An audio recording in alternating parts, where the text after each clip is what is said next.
जिस प्रांत का अपना कोई स्थानीय नीति नहीं है, कोई नियोजन नीति नहीं है, जब जिस प्रदेश में स्थानीय नीति नियोजन नीति नहीं है, तो किस आधार पे राज्य के युवाओं को नौकरी देने का काम कर रहा है बताओ। चुनाव के पूर्व जो सीएचओ होता है, जो कॉन्ट्रैक्ट पर है, यहाँ से हजारों किलोमीटर दूर राजस्थान है, वहां के 150 से अधिक लोगों को बहाली करने का काम किया। तो आज चूंकि नियोजन नीति नहीं है, इसलिए पूरे देश के लोगों का दरवाजा खोल के रखा हुआ है और लोगों का ध्यान भटकाने के लिए इस तरह से करता है। उन्होंने क्या कहा था, अब बताओ कि अर्जुन मुंडा के सरकार से समर्थन वापस किस लिए लिया था?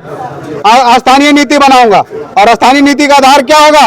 1932 खतियानी आधारित। आज कहाँ है? तो इन सभी चीजों से ध्यान भटकाने के लिए वो अपना कुछ कुछ बयान देते रहता है।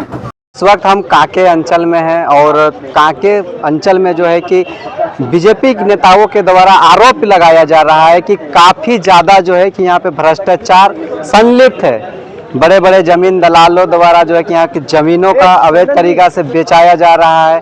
जो किसान तक के, मजदूर तक के जो लोग हैं, उन लोग जब उसका रसीद कटवाने के लिए आते हैं तो उनसे बड़े डिमांड किए जाते हैं पैसे के। इन सब मुद्दों को लेकर आज धरना प्रदर्शन किया गया था और बहुत सारे जो यहाँ पे नेता मौजूद थे वो लोग अपना अपना राय दिए हैं। बाकी यहाँ पे मौजूद थे कमलेश राम, साथी मनोज वाजपेयी जी हैं। इनसे आइए मिलते हैं और जानते हैं कि किस तरह से इस मैटर को देखते हैं। क्योंकि चुनाव के पूर्व हेमंत जो मुख्यमंत्री अभी हैं, उन्होंने किसानों के लिए कई घोषणाएं की थी जो आज धरातल पे नहीं है। उन्होंने कहा था हमारी सरकार आएगी, किसानों को मैं बिजली मुफ्त दूंगा।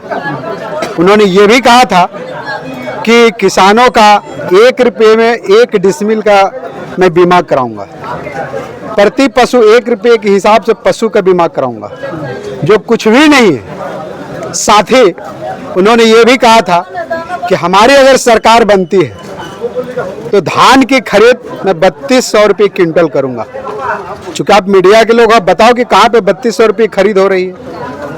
ये 2400 रुपया का खरीद कर रहा है। साथ ही अभी बहुत लोगों को भुगतान तक नहीं हुआ। साथ ही कितने किसान बाद में क्या हुआ, बोला कि मेरा गोदाम भर गया, किसानों से धान लेना बंद कर दिया। आप पूर्व में देखे होंगे कई बार इस राज्य में खाद का लेके हाहाकार मचा। आखिर क्यों?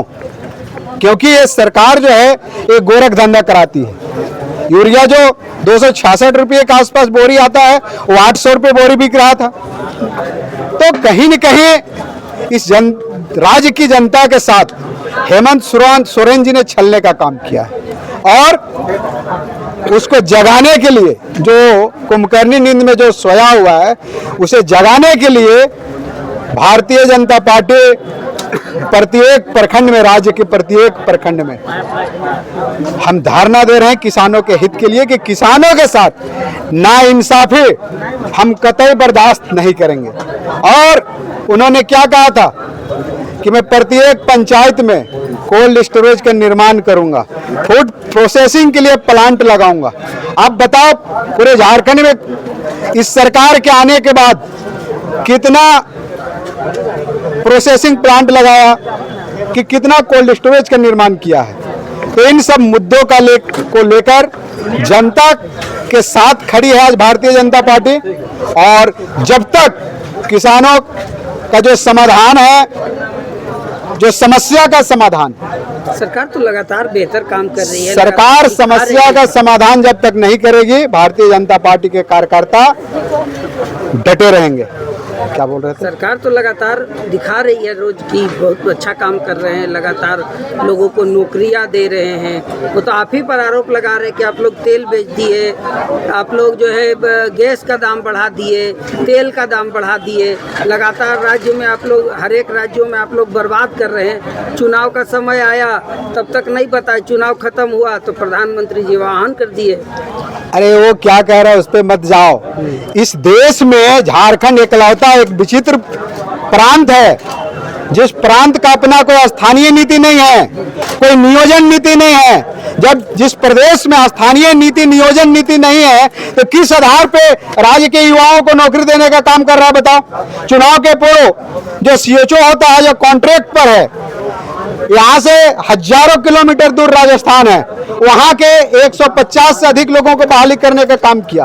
तो आज चूंकि नियोजन नीति नहीं है, इसलिए पूरे देश के लोगों का दरवाजा खोल के रखा हुआ है और लोगों का ध्यान भटकाने के लिए इस तरह से करता है। उन्होंने क्या कहा था, अब बताओ कि अर्जुन मुंडा के सरकार से समर्थन वापस किस लिए लिया था? स्थानीय नीति बनाऊंगा, और स्थानीय नीति का आधार क्या होगा? 1932 खतियानी आधारित। आज कहाँ है?